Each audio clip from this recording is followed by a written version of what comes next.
The information contained within this podcast is general in nature and should not be construed as advice nor substituted for qualified professional counseling or mental health therapies. If you are genuinely in need of deeper assistance, please seek the advice of qualified professionals. Welcome to the Unpacking Grief podcast with Drew Marriott and myself, Ian P.F. McDonald. Join us as we delve into what grief is, how it can differ for each of us, and how we can explore techniques for healing and growing to help both you and those around you in processing grief. Welcome back to episode 3 of Unpacking Grief. My name is Ian McDonald. And I'm Drew Marish. How are you, buddy? I'm good. Big day. Just been, upon your recommendation and other people's recommendation, I'm finally leaning into creating a web facility for people to find me with my medium work, my intuitive medium work. So just been working on the website and realigning everything because historically I've been a filmmaker and actor, and that's all getting pushed a little to the side, and the time to tinker. It's under the intuitive section, and it feels guided. What about you? How was your day? Good. Spent it inside mostly. I cleaned some gutters early in the morning, and then it was 99 degrees for the rest of the day. So got the work out of the way early, and then just kind of hunkered down for the day, and just prepare for tonight and our little chat. Always glad to see you. Yeah, you too, brother. You too. Yeah. So we touched on a lot of things in the last episode that we didn't really get to elaborate on, and I wanted to dig into some of these techniques because some of them you can get at face value, but there's a nuance, and there's really your experience of experiencing how they shifted your processing. So the first one I think was you mentioned that you reframed your relationship with Zach. Yeah. There were a lot of realizations, and again, I'll sound like a broken record to you in the audience potentially, but in that thirst for knowledge and trying to reframe your life and how you're going to process everything that's going on around you in a world where your son is no longer physically there. So there were things that I opened myself to, and that once I started to allow pictures, simple things where I talked to my wife, and she encouraged me to start bringing some of his older pictures out. I'm a minimalist, and just, by habit, I'm a guy who just has a Spartan office. I do have some jerseys hanging on the wall. I do have the obligatory photos around, but not a lot of stuff that to hang and display. And one wonderful thing that Deanna got me into the habit of is taking every little piece of his life, his photos, his art, his possessions, the things that he took pride in. I mean, Zach shopped at the antique stores, and it's another trait that he shares with Deanna. And he just amassed a wonderful treasure of these, frogs and butterflies and hat pins and everything you can imagine, small, large. He brought an organ home while I was away. It's a small organ, and it became the source of an ongoing joke. We talked about how we left on that morning, and he brought this organ home and unloaded it and parked it in my office as a joke, and then started taunting me with videos of it. And he was testing me. It was the playful little game that father and son play. And at first I voiced my protest, and he was gaming me. And then eventually I said, "You know what, son? Leave it there.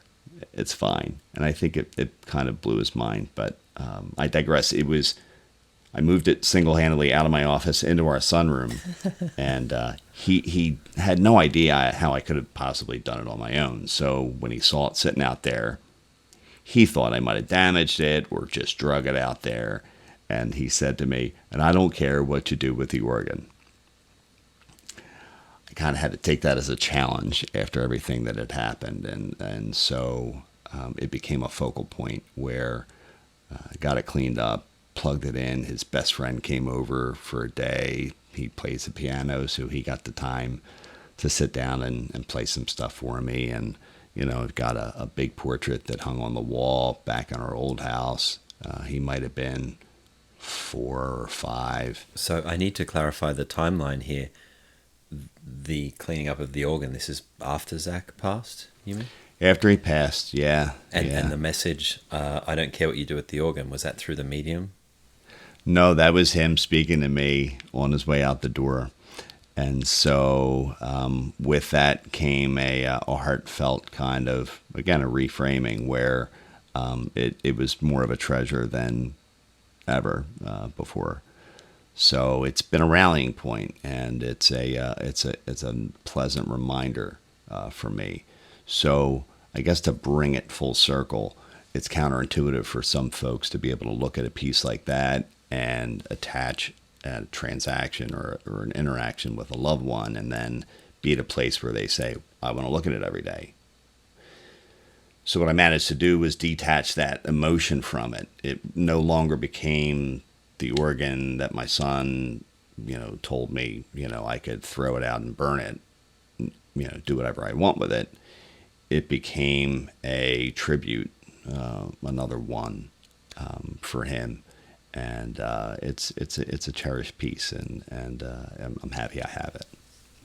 I'm very aware, listening, I'm similar to you. I'm able to work with my emotions and reframe and do these sorts of things that can help shift a perspective to something healthier. And I feel when we're doing a podcast like this, you and I being similar, that's great. But there's probably a lot of people who have a more difficult time just detaching. People say, oh, just detach. I know with my wife, that's not possible. She is so emotionally oriented that when emotion is there, it's there. It's just, you can't just turn it off. It's not that simple.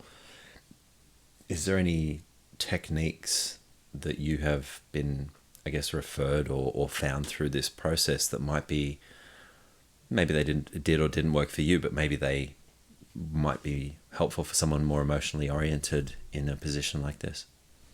I can't put my finger on one specific action or meditation or something along those lines that allowed me to have that realization. But I think that, again, in terms of the Renana Bandha, we talked about body memory and how it builds over the course of 20 years, and that being at the apex of when I lost my son.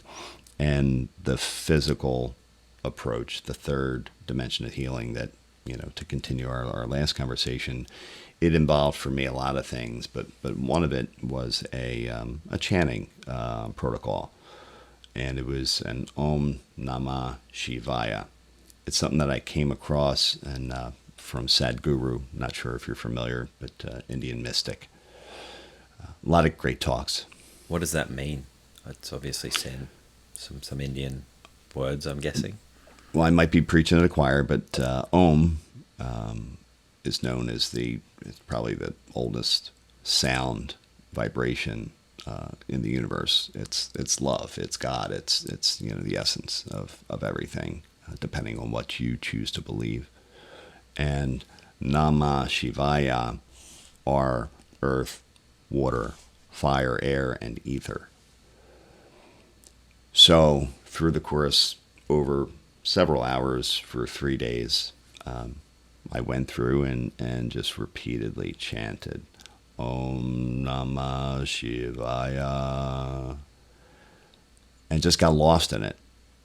And to the degree that I believe that this was going to be good for my physical well-being, that it will have an effect on that physical aspect of healing, that's where I dove in head first. And as I mentioned, the third day, I just got through, and I didn't detail the chant as much, but I was standing there like, I feel pretty good right now, and I think I can stop this and move on and continue in other areas. So it's a very individual process, again, unique to everyone. But I just got to say, when I honored it, good things happened. Things flowed divinely, and I felt an easier passage through those areas of grief at specific points in time. I think the other misconception is that grief is linear, and that maybe like Tetris you can build, and that there's some visual milestones that you could refer to, and make sure that you're not losing any ground in your healing. And I don't think that that's necessarily a good way to approach it. It's a very cyclical process. I don't know how it was for you with your dad or mom, or how you can with my dad on your side. With my dad, it there was the initial sadness. It was softened because it was expected. We'd been watching it come for 15 years. But with my mum, again, it's so different, because the psychic intuitive medium gift within me had started to be woken up at that point, and it's been a good year or more of it really bursting onto the scene and like becoming a part of who I am, to the point that my confidence in the skill is full. So with my mum, it was a transference. I mean, she literally started speaking to me the moment that she was out of the body, and it wasn't even a conversation. It's just I am here, I'm here. And I'm like, yeah, I know you're here. And then, essentially it was just a gentle process of like me going through what I'm going through, because the way I picture it, I don't know what it actually would look like, but I picture that, when we have bonds, we have these lines of light that fuse us to the other person. So when you have an incredible connection to someone and then they lose one or the other or both of each other, so when we lose that person, you can feel this pulling out of your stomach. It's like the very fibers of your light body, you can feel them being extracted from your stomach. If you go through heartbreak, you feel this feeling. It hurts in your heart, yes. And you have a similar type thing where it feels like the other person's being pulled out of your heart. The fibers of light are being pulled out of their entanglement with yours. And it hurts. So that process was softened with my mum because of the psychic connection, because yes, it was happening, but I also knew that she wasn't gone. So there was this transmutation of that thing when I felt it happening. It was a lot more cerebral. I was just really frustrated with how it went down, because it didn't, have to go down that way. She essentially was subject to a lot of medical negligence, in my opinion, and things could have. I'm so sorry. It's okay. I'm through it. I know she is off where she is in that other realm that we don't get to really understand until we go there. And at a certain point, I'd love to have someone on this show, if anyone's listening who has had a near-death experience. This is a formal invitation, because, to understand what a near-death experience is, as described by someone who's had a near-death experience, is to really understand a little bit more what lies on the other side, what lies on the other side of death, what lies as the process of death. And a huge part of what gives me a lot less fear in life overall is my ability to no longer fear death. And that's come through, I'm sure it's some form of obsession, but I got obsessed with watching people's personal accounts on YouTube, on documentaries, reading people like Dolores Cannon, Dr. Michael Newton, sorry. These people have a whole focus on the near-death experience, on the life between life experience, on the previous life experience through regression hypnotherapy. And I mean, you're talking tens of thousands of people's accounts. At a certain point, you go, oh, they're all saying the same thing. There's something to this. Yes, and it's uncanny because they're all describing it differently, but you listen to enough of these, as I have, they're all saying the same thing, and it gets really less. There's just an impossibility for me, at least, to have any fear of death. I don't want to die. I've got a lot more living to do.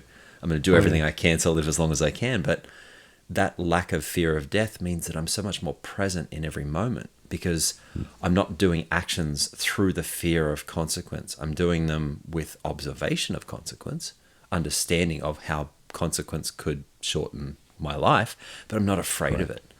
So it's funny, because when you arrive at this point, you look around all of society And you realize we have created an entire society based around the fear of death. The whole religious fervor that goes with any religion, essentially it's like, be good, because if you die and you go to hell, right? It's a fear of death in a way. Seatbelts in a car, lines on the road, traffic lights, these are all fears of death. Insurance companies, fears of death. Pharmaceutical, fear of death. Eating healthy, fear of death. Junk food, I don't know what's going on there, because if you had a fear of death, you wouldn't touch it, right? But we have a whole society that's encouraging the fear of death. So if the living can really sort of come to terms that, oh yes, I do fear death, and maybe I can reframe that, you change your whole life experience regardless what your belief set is. So that's been the big takeaway for me. It can't be understated, the power of yours and my abstractions, I'd call them, right? Our experiences in what's on the other side, because yes, we don't know, right? We can't go there and bring something back and say, oh yeah, here, see, I told you. Yeah, here's my evidence. However, every experience, and some more than others, as you could probably also testify, that they're very, very compelling. And they're very compelling. And so to the degree you can go ahead, and I wanted to ask, I was told I have the gift, and I shared this with you, and you tried to help me tap into it. And I don't think I'm stuck. I think I get there in different ways. But I heard Zachary, I heard his voice one night. It was in twilight. I was just laying down. I was just falling into sleep. Wow. And I heard, yo. Badass. I love him. And it was crazy because later, not crazy because none of this is crazy. I mean, all of this is such beautiful stuff. I say it because it's outside of what the framework of what other people have seen, but I hope that people listening will see and allow themselves to see. But yeah, he said, yo, and the medium, I had asked her, and it's something that he had been working on, right? Because there are things, our loved ones are very busy, and they can handle a lot on the other side, to the degree that they can be here in my ear. I get a buzzing in my right ear when he's here. Not all the time. I won't get a buzzing, and I know he's here. I've actually been feeling him when I edit. So oh, really? It's just looking over the shoulder, and like we did a dedication at the end of episode 1. It says, loving memory of Zach. And then when I did the edit for episode 2, I was like, no, it doesn't need to be there. It was just that one-time thing. Sort of called out to you spiritually, and I was like, what should I do? And I was like, no, it feels like it can go away. And I felt this loving little like cheeky jab where he's like, hey, what are you doing? That is something that he would do. And I was like, got it. It was a cool little moment, and yeah. But to have it explained to you in such a way that here he is, my son over there, mindfully saying, yeah, I've been trying it. I've been getting it through the ethers. And again, you can only trust the interpretation of the medium, because it's not the medium's words. I mean, they try to do the best of what they can with the images and the verbatim stuff that they're getting from our loved ones. But yeah, he explained it that and it came across and came through the ethers. And it was at a moment where I was in a position to receive it and hear it. And I did. So he was proud of himself. He gave himself a little high five and stuff. Yeah. It takes a lot of energy to be heard. Yeah. Yeah. So I was going to ask, in terms of how you hear your mother, I feel I don't like to say hear, right? Because, it's typically auditory. I feel, I get him through numbers. I get him through so many different things. 17's been prevalent. That's one of his numbers, and there's several others. But in terms of hearing him and feeling him in that sense, and getting that verbal instruction, what does it feel like to you? Can you explain that to the audience and myself? So oftentimes when I'm speaking to someone, I actually drive Lyft as a sideline gig just to meet people, practice. If people need readings, I give them away free here and there, just because, one, I need the practice, and two, there's people in need. And I've met some really amazing people. And the first thing that will happen is when the guides are saying, hey, we want to come through, they'll literally sit me up and there'll be a big breath. So it'll look something like this, where it's like, and then I just get this desire to, wake up the heart chakra or massage it gently. I'm just going to move my keys. I'm sitting on them. Oh, no worries. And then it's a knowing that they're around me. I don't have a visuality, but there's a sense of a visuality existing that I'm not experiencing. So I don't know where that occurs in me, whether it's cerebral or heart, but I get a sense of them around me. I actually feel them right now. I'm wondering if I called them through that breath. But there's a sense of them being around, and then I'll say, well, what is it that I need to know in this moment? What is it that needs to be communicated? And I do this just through a single thought form. Those words don't occur the way they would if we were speaking them. It's just bam. And then they know. And then from there, essentially what's called a packed thought form, which you can as easily think about as a zip file, where bam, in a moment, here's the presence. And then I allow the unfurling of that. And it feels like a spiral. It feels like there's this spiral of information and I'm the playhead on that spiral of information. And sometimes how it comes through, there'll be miswordings. So I'll go to say something and they'll stop me and be like, no, that's not right. Give us a second. This. So it almost feels like in those moments I can detect that there's a team over there and they're practicing how well they can do at communicating the thoughts in the right way, because words are so important. This is something that anyone who knows me will know about me, is I work very hard to deliberate my words. So the words that come out, it's very important because essentially you're speaking and the person who listens to you the most is you and the universe. The other person, nowadays people are barely interactive. So when it comes through, the thing that's the most interesting is me allowing myself to, I don't even know how to describe it. It's like a readiness, and then I'm working with them. It feels like a fusion. And my guide, Christopher, and my other, Angelica, she's amazing, by the way. I just met her the other day. I was in session with Christopher, and he said, I want to introduce you to Angelica. And I was like, oh, and she's been there the whole time, apparently.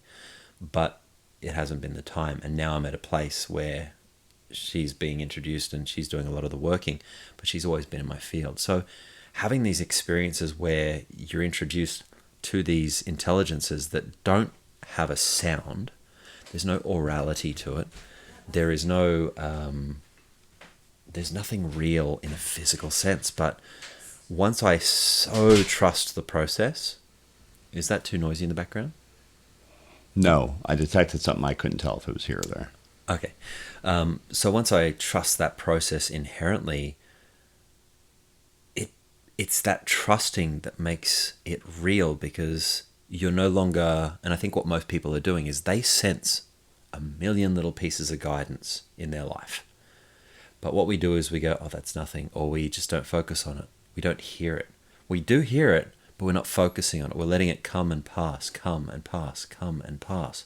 And these are essentially thought forms that don't sound the way that the ego does. The ego is like, did you wash the dishes? Where's the car? Have you fed the cat? All these things that are really front and center. And I've learned that maybe it's because of the ego's ability to drown out your heart thoughts. That's what society is. It's an entertainment machine to keep you thinking, to keep you physicalized, to keep you focused on physical science and Newtonian science, and not be thinking about quantum mechanics and the magical sciences. Because if your brain is loud, you won't hear the rest, and the work is done for them. So pushing, like we did in the last episode, pushing yourself into the heart, and knowing that the thoughts that are the most real from your highest self and your guides and your loved ones that are trying to be heard at all times, I promise you, I can feel them clapping, is that it's such a subtle whisper. It's a whim. You know, when you get a whim and you're like, I'm just going to turn into that store. Oh, yeah. To go upstairs. Those are the guidances. But if you get a whim and you don't follow it, and oftentimes the reason we don't follow the whim is because we get the brain involved and go, why did I think that? Why would I do that? If you can't have faith, and this is what all of the religions talk about, if you can't have faith in those whims, then you're not in faith, right? And if you're in faith with those whims, hey, go to the window, look out. Hey, go here, do this, right? Text that person. You know, that's where the communication is. And we all have it, I believe. I just think that we're so cerebral and calculative and scientific in the physical sense that, yeah, we miss it. Or it could be an Aquarius moon if you're like me, and that ruins everything. We talked about all those challenges as well. The my gift being muted by the rational, mind and that placement. For the audience, it might be worth explaining that. Gotcha. So Scott Tajarian, the Weekly Transit on Instagram and .com, he did my reading and he pointed out that in my case, while I have the gifts, as through my mom and grandmother, I do have a less than stellar, pardon the pun, moon placement in Aquarius that puts a little bit of a filter on the whims. So where I might fully embrace a whim and go, every time, from time to time, there'll be that moon in Aquarius that says, wait, why would you do that? Is there an evolution of relating to those whims and calming the mind? Has that been something you've noticed? I have found that numbers are really maybe their favorite way to get through to me because I am so dialed into those. But when called, I'll go into a room of the house, or I'll go upstairs or outside, or I'll get my camera. So I am honoring the whims when I'm feeling them. I'm open to them, so they continue to come fast and furious sometimes. We'll share some story. I mean, there's so many stories that we'll get to share, but it's amazing. I hope people who hold on as they should and embrace the signs and those cardinals that come through in a moment where you're not feeling your best, or the penny, upside down, or any number of those specific, very special, intimate signs from your loved ones, that's great. There's also so much behind that. That's just a knock on the door. Agreed. And I hope that we can get people to answer through, these discussions and stories. And we have so many things to talk about each episode, but we just get through these episodes so quick. So it looks like we're going to have a lot of episodes to come. So hopefully there's plenty for you guys to listen to into the future and stick around. I know next time we're going to push back one of the topics for today, the impermanent nature of life. We touched on that a hint today, but I feel like there's such a realm of like discovery and shifting, the typical Western viewpoint of like fearing death through to having a healthier relationship with, your lifespan and others' lifespan. Yeah, one of the things that I guess I coined a phrase, I think, is that the mystery isn't in death. The mystery is actually in life. That had helped a lot for me to refocus and decide the direction that I wanted to go in my healing. I love that. Yeah, we got to use that somewhere. We shall. It's going to be your head on a t-shirt. The mystery is in life. Awesome. All right, well, thank you. I'm kind of bummed that we didn't get through more because the time just flies away. Geez, we just chat away, but it's all good. I love seeing you. We'll do it again for sure. Excellent. And to listeners out there, if there's anything you'd like to see us cover, or if you'd like to share anything on near-death experiences, grieving, your learnings, things that can help others, this is a community that we're doing our best to build here, and that's what we're showing up, is to help others through this. And we'd love to have you join that community and start a conversation and help us do what we're doing a little bit better. We love aha moments. We love when folks hear something we say and then come back and say, hey, Drew, you know something? Yeah. It's very fulfilling. That's why we're here. And maybe even teach us some. That would be good as well. Yes. Wonderful. Well, I'm Ian McDonald. Drew Marish. Thanks for joining us. Thank you for joining us on Unpacking Grief. If this podcast is helpful to you, then please subscribe and consider helping others to find us by rating us 5 stars on your podcast platform of choice and by sharing us with your friends and family directly. You can contact us and keep up to date on Instagram at UnpackGriefPod. If you'd prefer, video versions of all episodes are available on Spotify and YouTube. And if you have any questions, suggestions, or would like to find any of our recommendations, you can do so on our website, unpackinggriefpodcast.com. Thanks for listening.